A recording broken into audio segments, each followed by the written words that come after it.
Title: The Sinister Visitor. It was a crisp autumn evening, and my friends and I had decided to spend the weekend at a secluded cabin deep in the woods.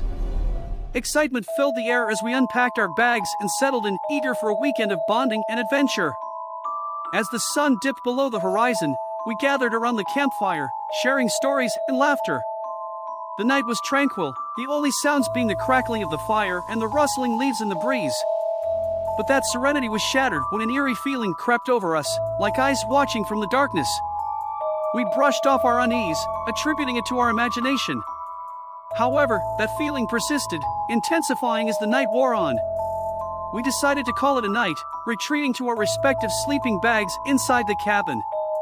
I lay there, my heart racing, unable to shake the feeling that we weren't alone. It was as if a presence loomed over us, casting a shadow of fear. I tried to dismiss it, closing my eyes and telling myself it was just my imagination running wild. But then came the whispers. Soft, barely audible whispers floated through the air, too indistinct to decipher. Panic gripped me as I realized that the others were hearing it too. We exchanged fearful glances, our hearts pounding in unison. A sudden thud against the cabin wall jolted us upright. Fear paralyzed us as we strained to listen.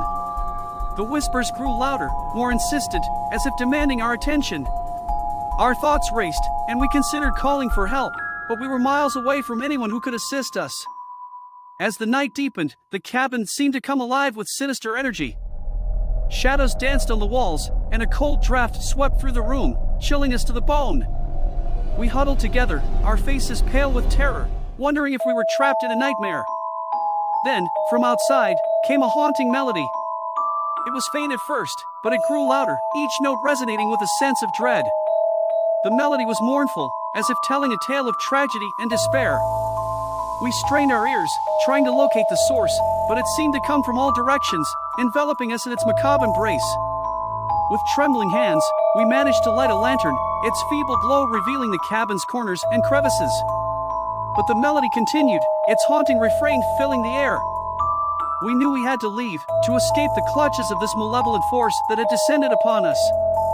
Gathering our courage, we rushed outside, the melody following us as we fled.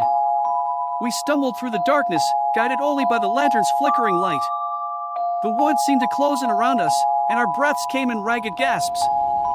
Finally, we emerged from the woods, the melody fading behind us. We collapsed on the ground, exhausted and shaken, grateful to have escaped whatever malevolent presence had infiltrated our cabin. To this day, we can't explain what we experienced that night. Was it a restless spirit, a malevolent entity, or something else entirely? All we know is that our peaceful weekend getaway had turned into a nightmarish encounter we would never forget, a tale we share as a warning to others who might dare to venture into the unknown.